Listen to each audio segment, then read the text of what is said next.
Next जो topic है ना, planning full time equivalent workforce का मतलब यह है कि मतलब वो एक एम्प्लॉयज़ की बात कर रहे हैं और इसको हमने प्लान कैसे करना है।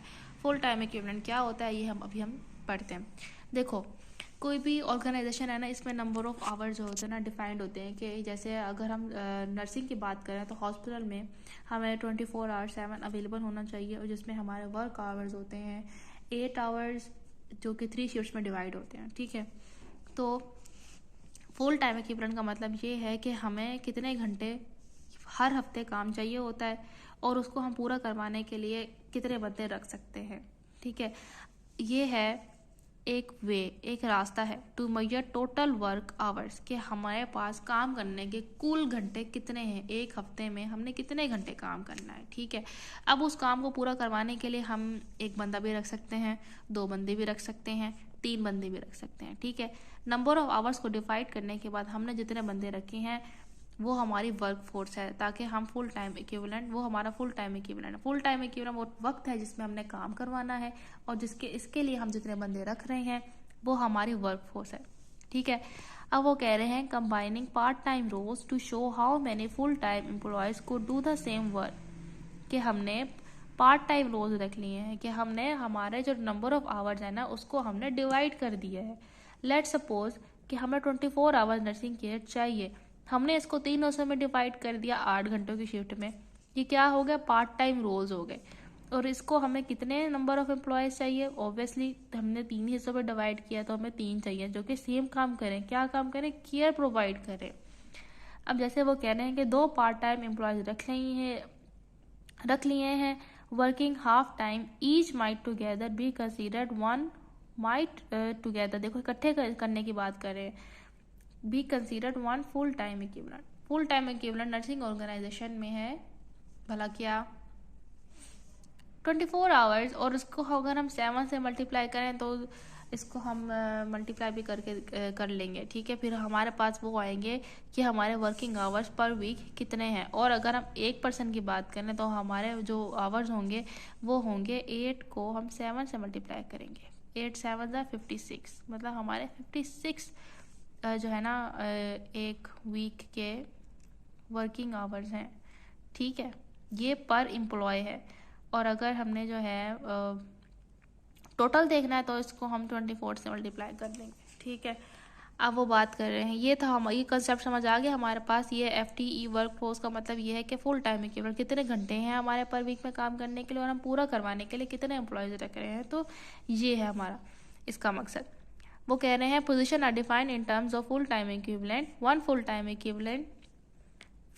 देखो, अब वो कह रहे हैं कि हमारा ये उन्होंने एक एग्जांपल के तहत ही रखा है नर्सिंग में, कि full time equals 40 hours of work per week for 52 weeks, और 2080 आवर्स पर ईयर, कि हमें 40 आवर्स काम करना पड़ रहा है पर वीक। ये हमारा फुल टाइम इक्विवेलेंट है, कि हमने हर घंटे 40 घंटे में काम की ज़रूरत है। अच्छा, अगर हर 2 हफ्ते बाद अगर बात की जाए तो फुल टाइम इक्विवेलेंट होगा 80 आवर्स।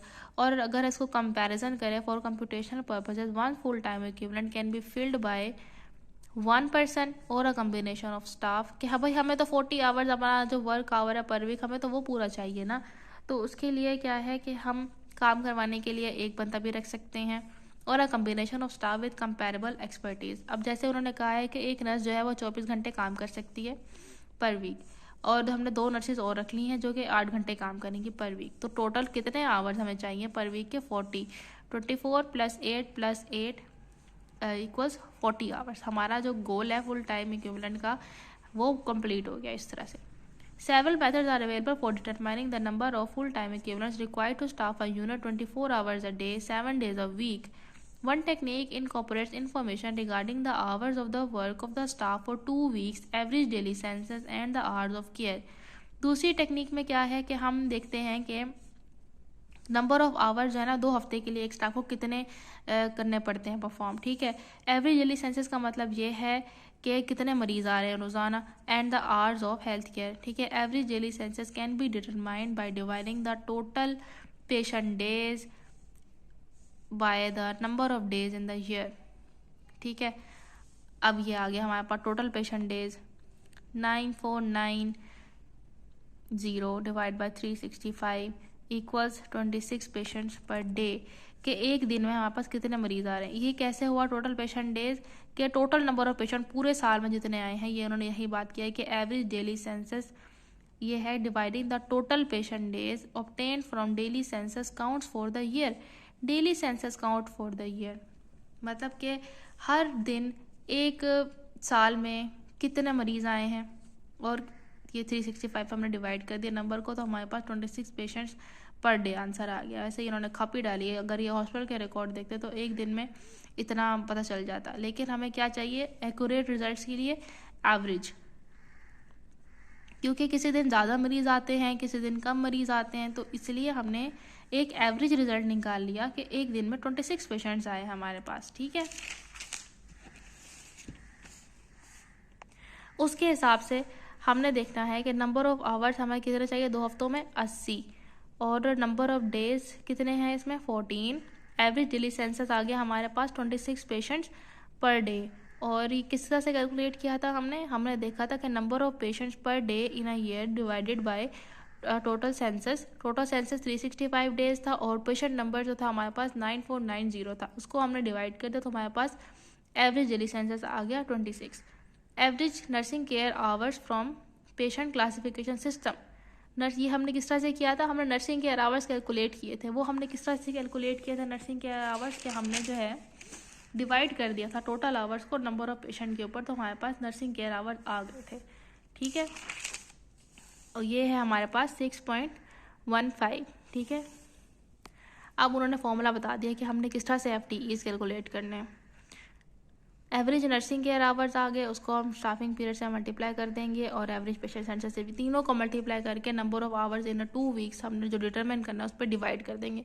हमने क्या किया है कि हमने नंबर ऑफ आवर्स को डिवाइड कर दिया है किस तरह से? नर्सिंग केयर आवर्स के साथ को स्टाफिंग पीरियड को और average patient census. Staffing period, average patient census और नर्सिंग केयर आवर्स को मल्टीप्लाई करके number of work hours per divide कर देंगे, तो हमारे पास FTEs आ जाएंगे कि हमारे पास इतने फुल टाइम इक्विवेलेंट होने चाहिए।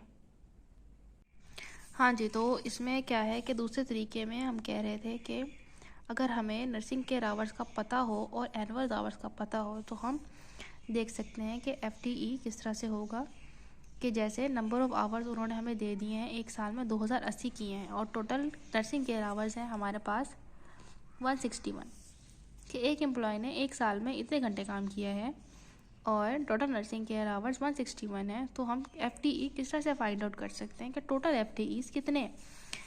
तो हमने क्या किया है कि 161 को हमने डेज इन अ ईयर से मल्टीप्लाई कर दिया, क्योंकि वो एनुअल की बात कर रहा है। 161 को 365 से मल्टीप्लाई करके नंबर ऑफ आवर वर्क से डिवाइड कर देंगे, तो हमारे पास FTEs आ जाएंगे। अच्छा, FTE का कॉन्सेप्ट तो क्लियर है ना? क्या इसका मतलब ये है कि हमें पर वीक इतना काम करने की ज़रूरत है, और फिर उसके हिसाब से हम एम्प्लॉयज़ अपनी ऑर्गेनाइजेशन में रखते हैं, ताकि हम वर्कलोड को नंबर ऑफ आवर्स मतलब डिवाइड कर सकें कि इतने घंटे हमारा काम पूरा हो, जो हमारा रिक्वायरमेंट है ऑर्गेनाइजेशन के चलने की।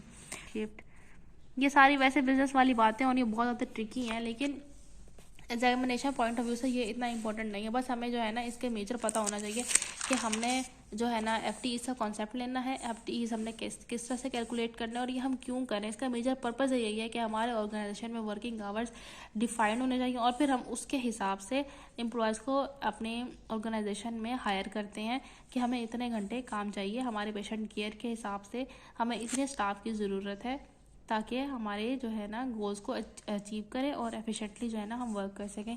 ये था FTE वर्क फोर्स का टॉपिक, जो कि थोड़ा सा ट्रिकी है, डिफ़िकल्ट है। सिर्फ जो है ना इतना समझ लेना, यहाँ तक मोर देन इनफ है। ये थोड़ा सा ट्रिकी पार्ट है इसका, और ये बहुत कंफ्यूजिंग है, तो इसलिए जो है ना ये एग्जामिनेशन पॉइंट ऑफ व्यू से भी इतना इंपॉर्टेंट नहीं है। तो अगर हम इसको स्किप कर भी देते हैं तो मुश्किल बात और परेशानी वाली बात नहीं है इसमें। ठीक है, नेक्स्ट हम देखेंगे स्टाफिंग मिक्स किस तरह से करते हैं, उसको डिस्ट्रीब्यूट किस तरह से करना है, ब्लॉकिंग स्टाफ क्या होती है, तो ये हम अगले वीडियो में देखेंगे। Thank you for watching.